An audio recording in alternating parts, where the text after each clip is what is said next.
दोस्तों आप लोग नीचे कमेंट करके जरूर बताइएगा कि भारत ने इस वक्त चुनना क्या चाहिए, अपना फायदा, पैसा या फिर रशिया इजराइल की दोस्ती। अब मैं ऐसा क्यों कह रहा हूँ, आपको ध्यान से सुनते रहिएगा। वीडियो बड़ी इंटरेस्टिंग है, एकदम एंड तक देखते हुए चैनल को सब्सक्राइब जरूर कर लीजिएगा। दोस्तों इस समय आप देख रहे होंगे कि रशिया के ऑयल के ऊपर जैसे ही प्रतिबंध लगा, रशिया की ऑयल की बिक्री कम हुई। वहीं रशिया ने भारत को एक ऑफर दिया कि 25 से 27% का हम आपको डिस्काउंट देंगे, आप हमसे ऑयल खरीद लीजिए। इसी के साथ साथ उन्होंने यहाँ तक कह दिया कि आप हमें रुपीज में पेमेंट कर सकते हैं और साथ ही साथ आपके ऑयल का इंश्योरेंस और इसकी ट्रांसपोर्टिंग, जहां से ऑयल निकलता है वहां से लेकर समुद्री मार्ग तक हम आपको पहुंचा देंगे। और भारत चाहता भी था कि रशिया, जो कि हमारा बहुत क्लोज फ्रेंड है, उसको फायदा हो ऐसी बुरी परिस्थिति में। तो भारत ने शुरुआती तौर पर 6 मिलियन बैरल ऑयल खरीद लिया। इसके बाद मैंने आपको बताया था कि भारत की प्लानिंग और है, यह आंकड़ा कम से कम 15 मिलियन बैरल तक जाने वाला है। ऐसी परिस्थिति में ईरान बड़े ध्यान से देख रहा था इस सब इंसिडेंट्स को, क्योंकि उसे पता था कि आने वाले समय में भारत चांदी चांदी कर देगा रशिया की, क्योंकि भारत की जरूरतें बहुत है। और सबसे बड़ी बात है कि भारत में ऑयल नहीं है। 85% हम अपनी रिक्वायरमेंट का बाहरी देशों से खरीदते हैं। और सबसे बड़ी बात यह है कि भारत दुनिया में दूसरा सबसे बड़ा कंज्यूमर है ऑयल का। तो ऐसी परिस्थिति में भारत जिससे भी ऑयल खरीदेगा उसकी चांदी चांदी होना तय है। अब हम लोग पहले ईरान से भी खरीदते थे, जब ईरान पर प्रतिबंध लग गए उसके बाद भी हम लोग को काफी समय तक खरीदते रहे, जब तक अमेरिका ने हमें टोका नहीं तब तक। और इसके बदले हम लोग ईरान को चावल देते थे, गेहूं दे देते थे या फिर हमारा रुपीस दे देते थे।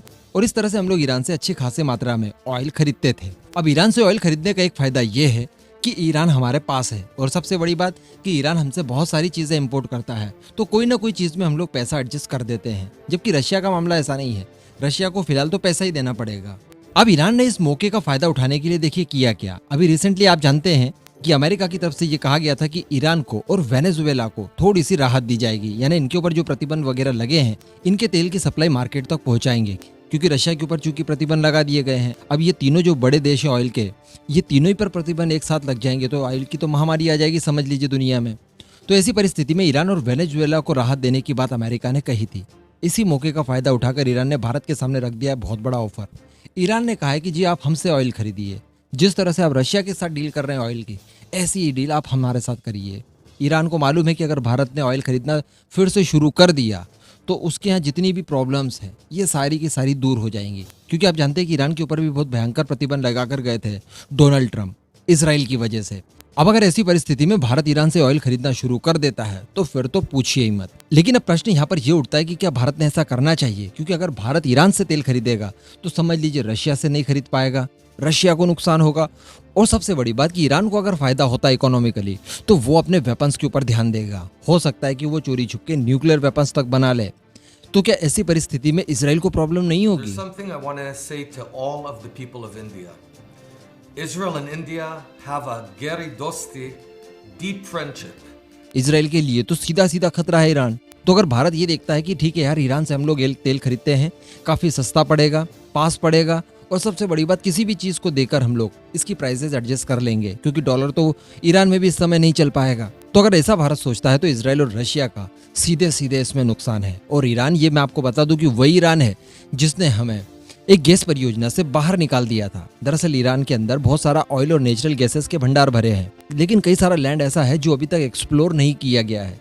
तो ईरान ने भारत के साथ एक डील की। ये डील की थी फरजाद बी गैस फील्ड के लिए, यानी भारतीय कंपनियां वहां पर जाएंगी, रिसर्च करेंगी, वहां पर गैस के भंडार ढूंढेंगी, उसके बाद इस गैस को निकालकर इंटरनेशनली बेचेंगी, मुनाफा दोनों में शेयर होगा। लेकिन दोस्तों सडनली फिर हुआ ये कि चीन का इन्फ्लुएंस कुछ ज्यादा ही बढ़ गया ईरान के ऊपर। आप जानते हैं कि चीन सपने दिखाने में बिल्कुल भी कसर नहीं छोड़ता।